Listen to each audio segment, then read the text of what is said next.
Terima kasih saudara Anda masih bersama kami di Breaking News Kompas TV dan kami akan mengupdate informasi terkini terkait kondisi terkini di Agam, Sumatera Barat.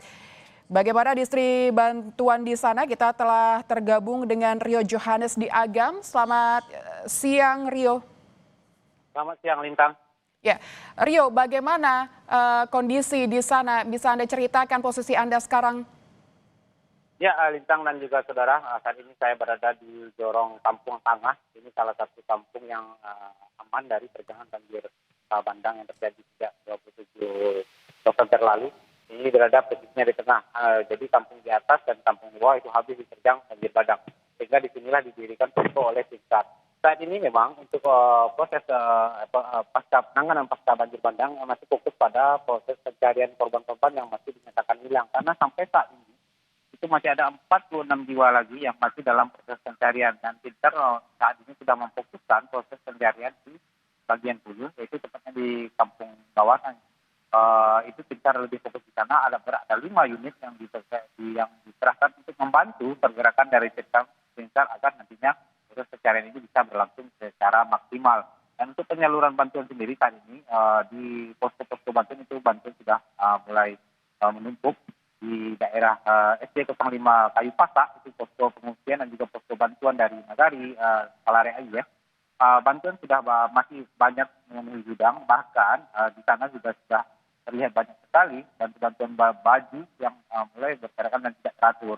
Dan untuk daerah yang masih terisolasi di daerah Sebarang Ayu ya, penyaluran bantuan masih melalui cara yang estafet, di mana di titik terakhir di bantuan bisa dibawa dengan kendaraan bermotor, lalu disambung dengan manual dibawa dengan tenaga relawan, lalu disambung lagi dengan menggunakan mobil untuk disalurkan di daerah di Kampung Sebarang Ayu ya. Dan saat ini memang di daerah Kampung Sebarang Ayu itu masih untuk akses listrik karena belum stabil, bahkan warga pun untuk mencas HP itu harus menggunakan api motor. Dan bahkan ini berlangsung lama karena dalam 2 jam proses pengecasan dengan api motor itu bahkan hanya terisi 5% saja baterai handphone mereka. Demikian Bintang. Ya, Rio. Ada informasi sukarelawan mulai terserang penyakit. Bagaimana kondisinya dan bagaimana meminimalisir kondisi ini supaya sukarelawan juga tetap terus secara optimal membantu para korban di sana namun tetap menjaga kesehatannya?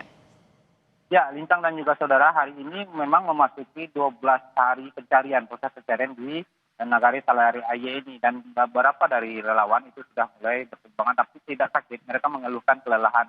Dan dari koordinasi dengan tim medis dan tim kesehatan itu kasih op dari Basarnas diminta untuk membawa para relawan ini melakukan proses pengecekan kesehatan dan juga diberikan vaksin tetanus karena ditakutkan karena medannya sudah dibongkar dengan menggunakan alat berat, bebatuan ke kayu dan juga material-material rumah bangunan yang kokoh itu dikhawatirkan akan melukai ketika dia melakukan lapangan untuk mengantisipasi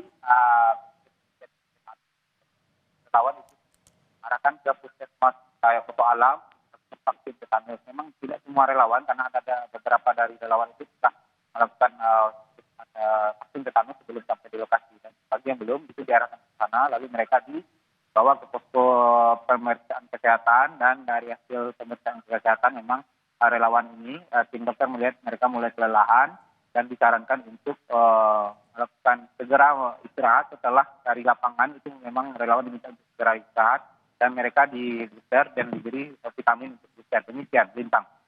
Baik, terima kasih Rio Johannes melaporkan langsung dari Agam,